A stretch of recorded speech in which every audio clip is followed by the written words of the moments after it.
Slavery and colonialism are two of the darkest chapters in human history, remembered for their devastating impact on the African continent. Beneath the surface lies a more sinister truth: the hidden brutalities inflicted upon African men and women, the extortion of African lands, and the complex role some Africans played in this tragic history. These horrors are documented and preserved in archives and institutions around the world, serving as a chilling reminder of what was endured. From the 15th to the 19th century, millions of Africans were torn from their homeland, shackled, and sold like livestock. This was not just a systematic extraction of labor but a dehumanization of an entire people. The captives endured unimaginable suffering, from the moment of their capture to the brutal Middle Passage. Chained together in the ship's hold, Africans lay in filth, with little food or water. Disease ran rampant, and death was a constant companion. The Smithsonian Institution in Washington, D.C., holds a collection of artifacts, including shackles and branding irons, that bear silent witness to the horrors of this journey. African women faced additional layers of brutality. Beyond forced labor, they were subjected to sexual violence by slave traders and owners. Many were coerced into relationships to produce children who would be born into slavery, ensuring the continuation of their oppressors' power. The British Library in London houses personal diaries and letters from colonial administrators and plantation owners that detail these atrocities in stark, cold terms. In the colonies, African men were driven to the breaking point. They worked from sunrise to sunset, cultivating crops like sugar, cotton, and tobacco, which fueled the wealth of Europe. Resistance was met with savage punishments, whippings, mutilations, and public executions. The Archives nationales d'outre-mer in France preserve records of these punishments, including orders for execution and reports on slave uprisings that were brutally suppressed. The brutality extended beyond the enslavement of people.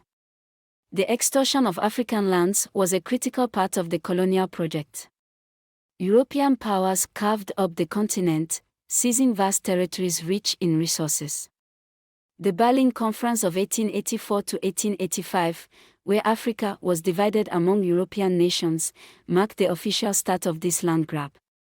The National Archives in the UK hold treaties and agreements from this conference, documents that signed away the rights of entire nations without their consent. Yet, the story is not black and white. Some African leaders and merchants played a role in the transatlantic slave trade, selling captives from rival tribes or prisoners of war to European traders. Their reasons were complex. Some sought to gain favor with powerful European allies, others were coerced or saw it as a way to strengthen their own positions. However, many were unaware of the true horrors their people would face.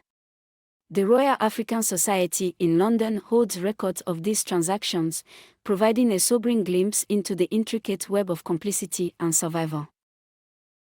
It's important to understand that slavery existed in Africa long before the arrival of Europeans. However, African slavery was markedly different. In many African societies, slaves were often prisoners of war or individuals who had committed crimes. They could be integrated into society, sometimes gaining their freedom or even rising to positions of influence. Slavery in Africa was not based on the idea of racial inferiority but was a more fluid system. European slavery, on the other hand, was rooted in the belief of racial superiority and was far more brutal and dehumanizing. Africans were seen as property, nothing more than tools to be exploited. Families were torn apart, and the chance of freedom was almost non-existent. The brutal working conditions on European plantations, where slaves were worked to death, starkly contrasted with the African system. Despite the overwhelming cruelty, Africans resisted. From the Maroons of Jamaica to the Zanj Rebellion in Iraq, they fought for their freedom. Leaders like Queen Nanny of the Maroons, Toussaint Louverture, and Sémori Touré led their people against the might of colonial armies. The National Archives of Jamaica and the Bibliothèque Nationale de France contain documents and letters that testify to their courage and determination. In the Congo Free State, under the rule of King Leopold II of Belgium, the atrocities reached new heights. Millions of Africans were enslaved, mutilated, and killed in the pursuit of rubber. Entire villages were wiped out, and those who resisted faced horrific punishments, including the amputation of limbs. The Royal Museum for Central Africa in Tavern, Belgium, holds photographs and documents that expose the true extent of these crimes, which are still not widely acknowledged today. The legacy of slavery and colonialism is etched into the very fabric of Africa. The physical and psychological scars endured by African men and women are preserved in institutions across the globe. The International Slavery Museum in Liverpool, UK, and the Apartheid Museum in Johannesburg, South Africa, among others, continue to preserve these histories, ensuring that the world does not forget. Thank you for watching. Kindly subscribe to our YouTube channel for more insightful videos on African history and culture.